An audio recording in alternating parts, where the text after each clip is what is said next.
Hello everyone and welcome to today's Primary Maths Problem Sums video tutorial.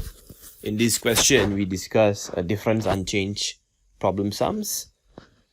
But before that, I have a picture to share with you, right? The picture says here, the iceberg illusion.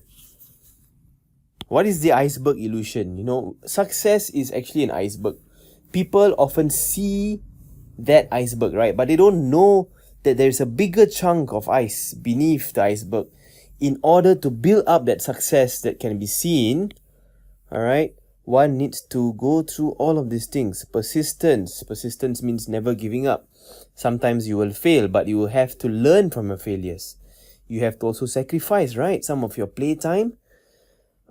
Disappointment, you know, sometimes when you put in the hard work, it doesn't pay off, but you got to keep on going. Again, going back to this word here, persistence, never giving up. You need to have good habits.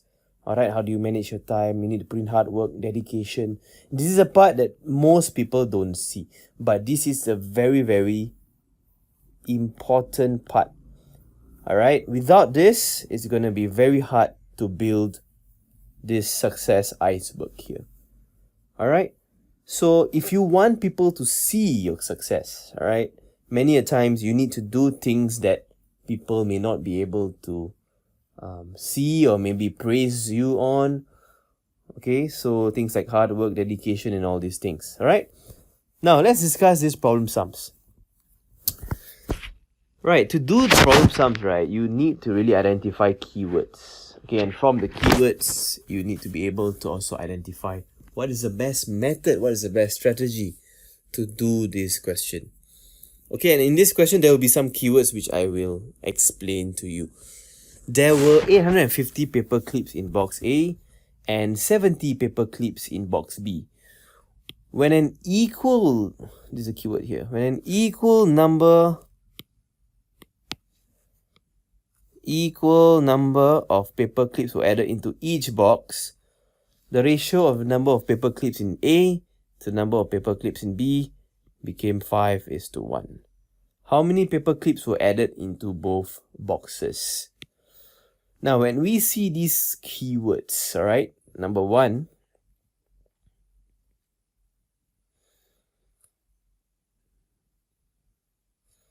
equal number added, or equal amounts,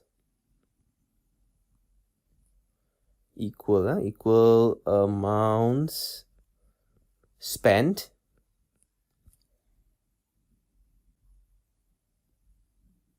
okay, or if we see an age-related question. All right, now going back to this, equal amounts spent can also mean, like, you know, equal amounts donated, given away. Equal number added can also means equal number received, equal amount of monies received. All these keywords will point to the difference unchanged problem sums. All right, you have actually three scenarios.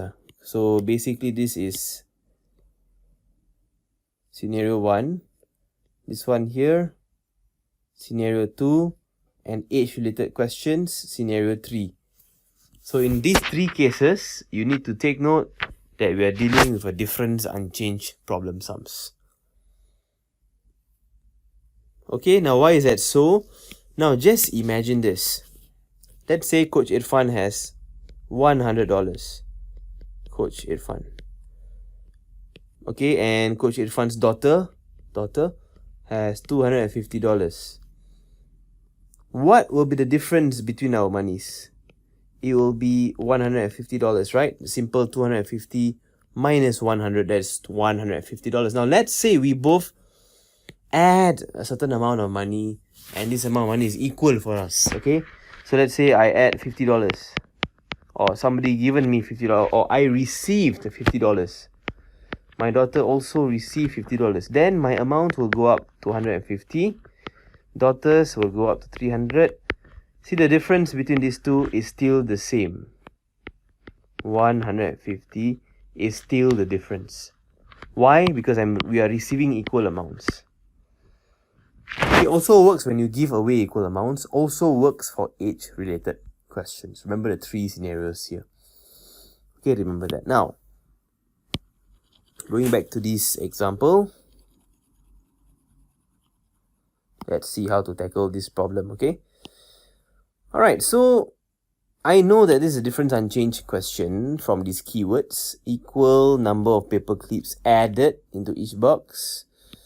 So what I can do is, for the before case, you can proceed to find the difference. Okay, the difference in number of paper clips. 850 take away 70. 780 is the difference, which will be the same in the after case as well. Look at this laser here. After case 5:1, right? So in the after case, 5 minus 1 is 4 units, right? And in the after case, 4 units, which is a difference, will be the same at 780. So I can find 1 unit. Okay, 780 divided by 4. 195. Alright, and then I can find what is the difference between box B's before and after. Now, box B before was 70 paper clips. After it was 1 unit, right? And 1 unit is 195. So, added into box B, this will be 195, which is 1 unit in the end, right? For box B. At the start is 70. So 195 take away 70. 125. Question is how many paper clips were added into both boxes, so you need to find the total. Since we added the same number of paper clips in both boxes, 125 times 2, we will get 250 for both the boxes in total. Alright, so go ahead, pause this video and take note of these 3 scenarios. Number 1, equal number or amounts of money received or added. Second scenario, equal amounts spent or donated or given away. Third scenario, age-related question. All these 3 types of questions are difference unchanged questions. Thank you very much.